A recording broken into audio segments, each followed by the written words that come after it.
Coming up on The World Today. U.S. President Joe Biden takes first military action with strike on Iran-backed militias in Syria.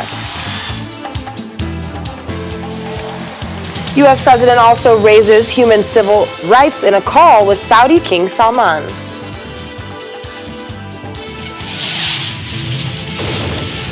Supreme Court rules woman who left the UK for Syria to join the Islamic State group as a teenager cannot return to the UK. Hello to our viewers around the world and here in Nigeria. I'm Akaite Afia. The U.S. has carried out an airstrike targeting Iran-backed militias in Syria in the first military action undertaken by the Biden administration. The Pentagon says the strike destroyed multiple facilities and was ordered in response to attacks against a U.S. and coalition personnel in Iraq. Militia officials say one person had been killed, but a war monitor reported at least 22 fatalities. Syria has condemned the attack as a bad sign from the new U.S. administration, but the Pentagon says its strike near the Iraqi border in eastern Syria was a proportionate military response that was taken together with diplomatic measures, including consulting coalition partners. In the meantime, U.S. President Joe Biden has told Saudi's King Salman that he would work towards forming bilateral ties as strong and transparent as possible ahead of the expected release of a sensitive U.S. intelligence report on the 2018 murder of Saudi journalist Jamal Khashoggi. The report is a declassified version of a top-secret assessment that sources say singles out the king's son, Crown Prince Mohammed bin Salman, for approving the murder of Jamal Khashoggi in the kingdom's consulate in Istanbul.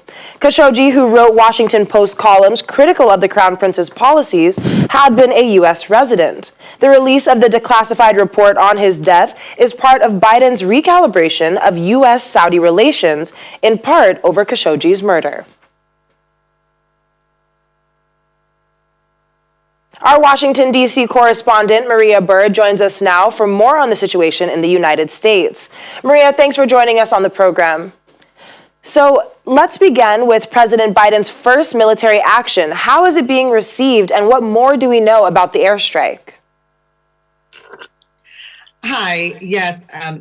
We are looking at this airstrike in a way in which it's very unclear on where President Biden is going to end up landing with this. We know that this is a real focus on Iran. It's a real focus on being able to show the strength. We all know, too, that earlier this week, when President Biden met with the Canadian Prime Minister, that he was very clear that the United States was going to be focused on defense, and that they were going to focus on the strength of the military in some ways. And so I think that Americans are trusting the Biden administration. They understand why this is happening, and they're only going to continue to support him. Well, let's discuss the forthcoming Khashoggi murder, which is widely expected to say that the king's son, Prince Mohammed, ordered the death of the Saudi dissident journalist. With that in mind, how did the Biden-Salman phone call play out? Well, this phone call, I think, was one that the president and his administration were expecting. And I think this was one that showed that the U.S. is going to be focused in on this, that the U.S. is not taking this very lightly, and that the U.S. is going to demand, and the U.S. is going to be partnering with their allies to ensure that human rights are focused on. And so I think that the king is very clear on that, and I think that we'll begin to see. They obviously provided some of the details of the CIA reports, and so I think that this will then probably be the onus on the administration to be able to respond in a way. And I think that the only way that we'll be able to see how that will play out is through some of the human rights pieces that I think are going to be even more addressed in the future. So what effect will this report have on U.S.-Saudi relations?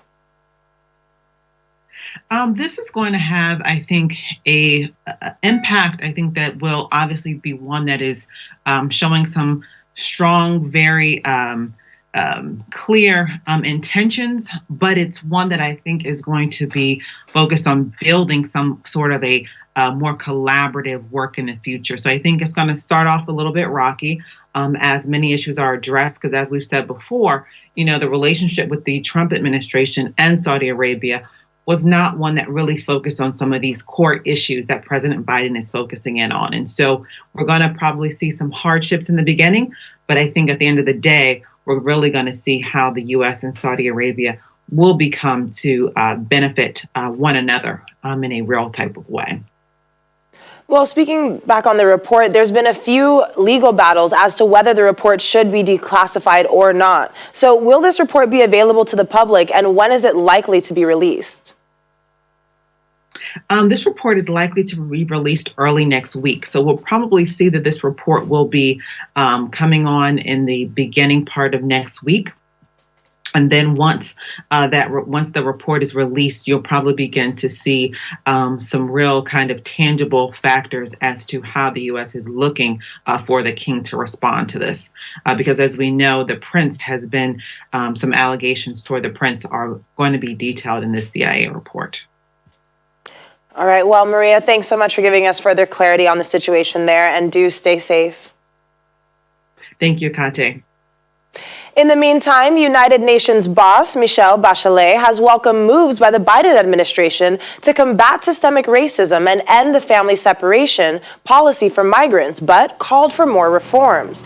The United States rejoined the council as an observer earlier this month, years after the administration of former President Donald Trump pulled out of the body.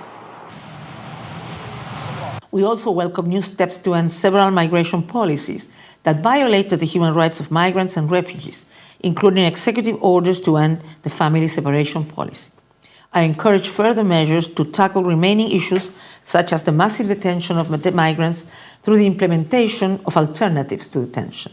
In the United States, we welcome broad new measures to tackle structural inequalities and systemic racism. These include executive actions to redress racially discriminatory federal housing policies, combat xenophobia, and reaffirm commitments to tribal sovereignty and the full consultation of indigenous people. To adequately address systemic inequalities and injustices, and social and economic rights must be placed at the core of the response. The Supreme Court has ruled that Shamima Begum, who left the UK for Syria to join the Islamic State group as a teenager, will not be allowed to return and fight her citizenship case. The court said in a unanimous ruling that her rights were not breached when she was refused permission to return. The 21-year-old wants to come back to challenge the Home Secretary's decision to remove her British nationality. She is currently in a camp controlled by armed guards in northern Syria. Ms. Begum was 15 when she and two other East London schoolgirls left the UK in February of 2015 and traveled to Syria to join the Islamic State group. In 2019, the then Home Secretary Sajid Javid stripped Ms. Begum of her citizenship on national security grounds. To make more sense of this, we are being joined by immigration lawyer Daya Fadina. Mr. Fadina, thanks for joining us on the program today. Oh, thank you very much. Good evening. Good evening. So what does this ruling mean for Shamima Begum, and why is it so controversial?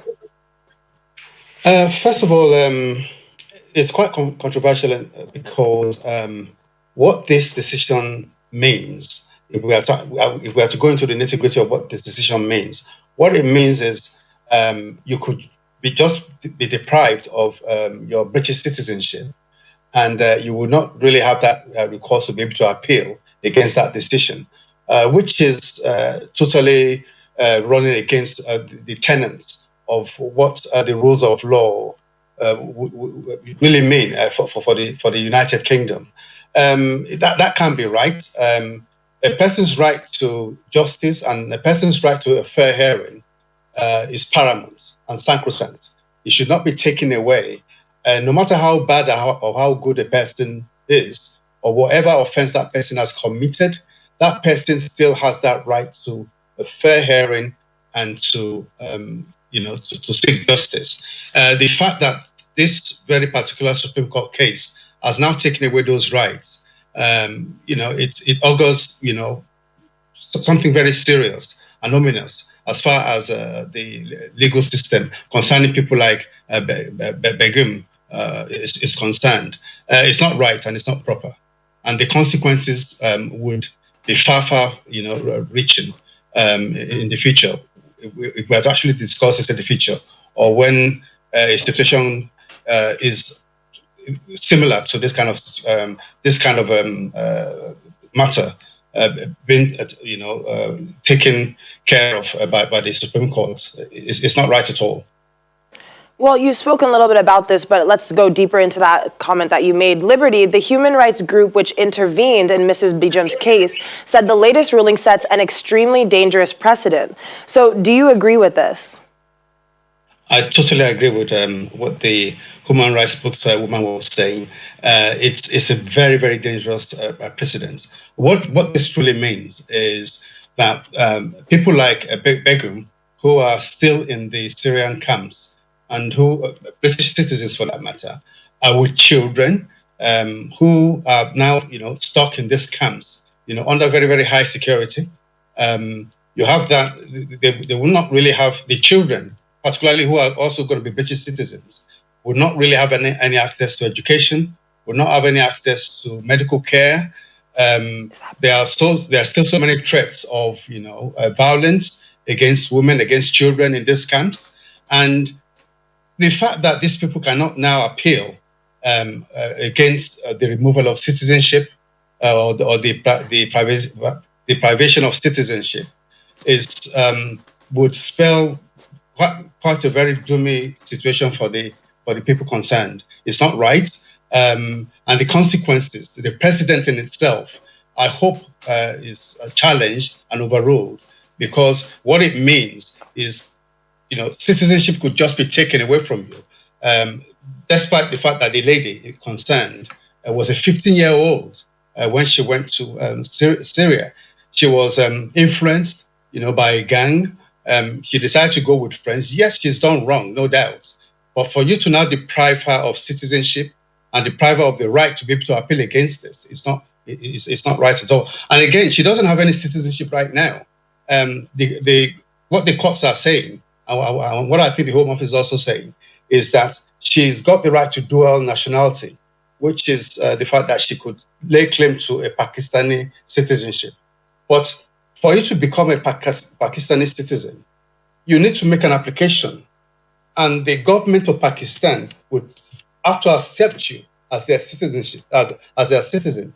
The fact that the Pakistani government have not done that at all, that means at this point in time she's stateless. Nowhere to go. So, you don't just leave a person in a limbo in that way. You allow that person to at least appeal against the privation of citizenship, and then let the courts run through the courts, and let the courts decide whether indeed it was right for them to have, come to the conclusion that national security, and safety trumps her right to a fair hearing and a right to justice in the UK. All right. Well, Mr. Fadina, thank you so much for joining us today and giving us some further clarity on that situation. Do stay safe. And you too. Thank you very much. Okay, thank you. Well, let's check in on the situation in Myanmar now. Anti-coup protesters gathered at a city road in the capital, Naypyidaw, today, despite the presence of riot police, as demonstrators against the military government continue across the country. Protesters sat behind makeshift barricades, shouting anti-military slogans while riot police patrolled the area. Security forces have been more restrained than they were during earlier bouts of protests in the course of nearly half a century of military rule. Nevertheless, at least 3 protesters and a policeman have been killed. The army has promised a new election but has not set a date. A vote is not expected until after a 1-year state of emergency that the military imposed when it seized power in February. Meanwhile, ousted civilian leader Aung San Suu Kyi's lawyer has expressed concerns that her upcoming trial will represent a loss of rights as the legal team has no contact with her at all. Suu Kyi faces charges of illegally importing 6 walkie-talkie radios and for violating a natural disaster management law. She is set to appear in court on Monday, March 1st, to face the charges. Still to come on the program. Israel launches Green Pass for people with vaccination certificate. That's in just a moment. Stay with us. Thanks for staying with us. To our coverage of the COVID-19 pandemic, experts in the UK say vaccinating people in order of age is the fastest way to cut COVID deaths in the next phase of the rollout. People in their 40s will be next in line, followed by those aged 30 to 39, and then those aged 18 to 29. All 4 UK nations will follow this approach for vaccinating its citizens. Here's more on this and other developments on our COVID-19 Global Update. The UK's COVID-19 chair for the Joint Committee on Vaccination and Immunisation describes the system in order of age as the best way to keep up pace of immunisations. Operationally, we also know that age is a very easy and simple way to structure a vaccine program.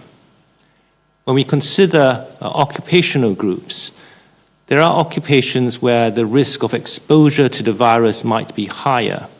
If we look at who is at risk of severe disease, i.e. being hospitalized or sadly dying from COVID-19, then even within occupational groups, it is those people who are older who are more at risk compared to younger individuals. Meanwhile, Britain's 94-year-old Queen Elizabeth, who last month had her first COVID-19 vaccination dose, has urged the public to think about other people and get a COVID-19 jab when they are offered one. In a video call with health leaders delivering the COVID vaccine across the UK, the Queen was asked about her experience of having the jab. Well, once you've had the vaccine, you have a feeling of, you're protected, which is, I think, very important. And as far as I can make out, it was quite harmless. It was very quick. And I've had lots of letters from people who've been very surprised by how easy it was to get the vaccine. And the jab didn't hurt at all. Away from Britain, Hong Kong has kicked off its long-awaited COVID-19 vaccination program for the general public, with people queuing for appointments at vaccination centres across the country. The first doses being administered to the public are the Chinese-manufactured CoronaVac shots from Sinovac Biotech. South Korea has also launched its COVID-19 inoculation campaign with shots to be administered in some 200 nursing homes, in a campaign that officials call the first step in returning the country to more normal life. Administration of the first doses of AstraZeneca's vaccine began at 9 a.m. to nursing home staff and some patients at facilities across the country of about 52 million. And finally, a Briton has been sentenced to 2 weeks in prison and a $1,000 fine for breaking Singapore's quarantine rules by leaving his hotel room to visit his partner.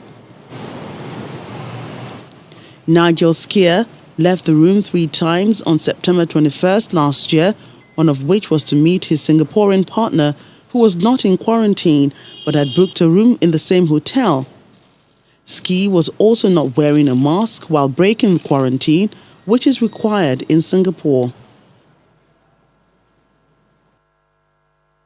Israel has led the world in COVID-19 vaccinations. Now it faces another challenge that other countries will have to grapple with: how to balance public health and the rights of the unvaccinated. Its decisions will affect every walk of life, from schools to work and culture to worship. Half of Israelis have received their first shot, and the country began reopening its economy this week. But several activities have been deemed off limits to the unvaccinated with the introduction of the Green Pass certificates. It was an event that could set a precedent in the world longing for a return to normal. A music concert attended by scores of Israelis vaccinated against COVID-19. The open-air concert in Tel Aviv on Wednesday was one of the first in a program to restart cultural events by restricting attendance to people who have been vaccinated or those with immunity after contracting the virus.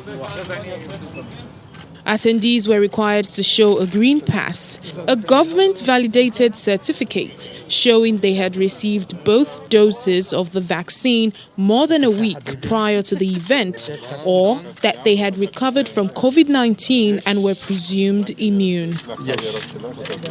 The passes are valid for 6 months from the time of full vaccination. So after a year with staying at home in a sort of isolated environment, it feels great to go out and experience in public shows, activities. We like it very much. This is great because it's been a long time that we didn't go out of the house. It's very good that we can have a great solution to go out with the green passport, so we can feel free to go out and to make some culture. That this is very important for us. Israel launched the pass scheme last weekend as it reopened its economy. Nearly half of Israelis have received the first of 2 required doses. Gyms, swimming pools, theaters and hotels are open to pass holders only. Once inside, strict caps on occupancy and social distancing requirements are enforced. Such programs are likely to be scrutinized by other countries looking to reopen for business as their own populations undergo mass vaccination.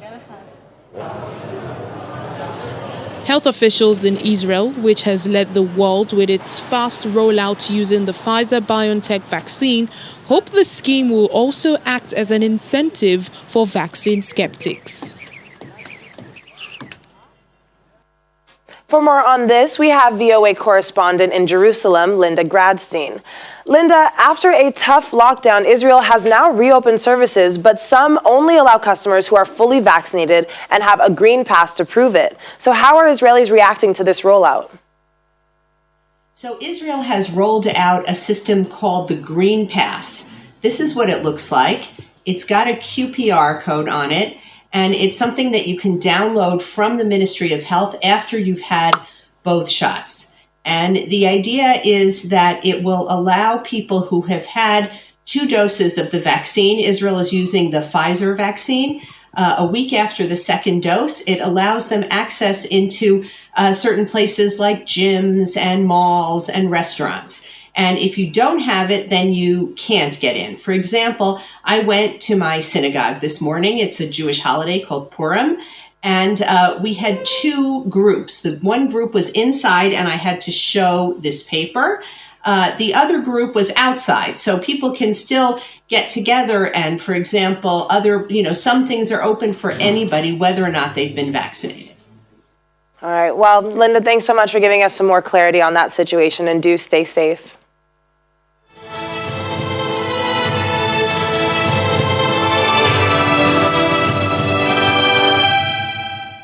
Well, that is all for the world today. Thanks so much for staying with us. I'm Akaite Afia. Have a great weekend and stay safe.